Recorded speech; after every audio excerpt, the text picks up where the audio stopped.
నాగేశ్వర గారి ఎవడే సుబ్రహ్మణ్యం తర్వాత మహానటి 2 సినిమాలు చూశాను. మహానటి మాత్రం నాకు విపరీతంగా నచ్చిన సినిమా.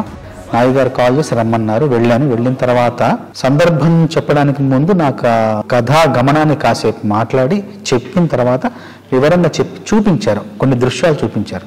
ఆ ఊరిని చూపిస్తూ కాశీలో జరిగే పరిణామాలు కావచ్చు, జరిగే మార్పులు కావచ్చు, జరిగే ఆ జీవన విధానాన్ని అంతా కళ్ళగట్టినట్టు చూపించారు. నాయి గారు కూడా స్పష్టంగా చెప్పారు ఏం కావాలి, ఆ సందర్భం యొక్క ఉద్దేశం ఏంటి, ఆ సందర్భంలో తను ఏం చెప్పాలనుకున్నారని చాలా స్పష్టంగా చెప్పారు. చెప్పిన తర్వాత నేను ఆ దృశ్యాన్ని మనసులో పెట్టుకుని వెళ్ళాను. వెళ్ళి ఒక 3 రోజులు శ్రమించి ఆ మొదటి 3 వాక్యాలు ఏదైతే క్లిష్టంగా ఉన్నాయో అది కేవలం ఒక గంట సమయంలో మొత్తం రాసేసి, మిగతా పాట ఇంకొక అరగంటలో రాసేసి మొత్తం 1.5 2 గంటల పాట మొత్తం పూర్తి చేశాను. ఆయన్ని వెళ్ళి కలిశాను, కలిసి పాట వినిపించాను.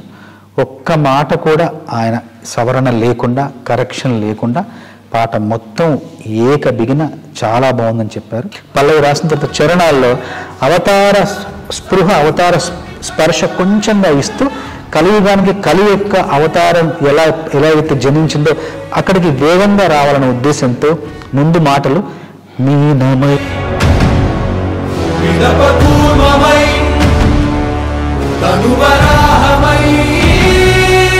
మనకు సాయమై ఎన్నో అద్భుతాలు సృష్టించి మనం పుట్టినప్పటి నుండి చూడలేని, నా జీవితంలో నేను పుట్టినప్పటి నుండి నేను సినిమాల్లో చూడలేని ఎన్నో అద్భుతాలు, ఎన్నో విచిత్రాలు ఈ సినిమాలో చూసే అవకాశం ఈ సినిమా ద్వారా నాకు లభించింది. నాకింత గొప్ప అవకాశాన్ని ఇచ్చిన నాగి గారికి, స్వప్న గారికి, దత్ గారికి మనస్ఫూర్తిగా ధన్యవాదాలు తెలియజేస్తాను.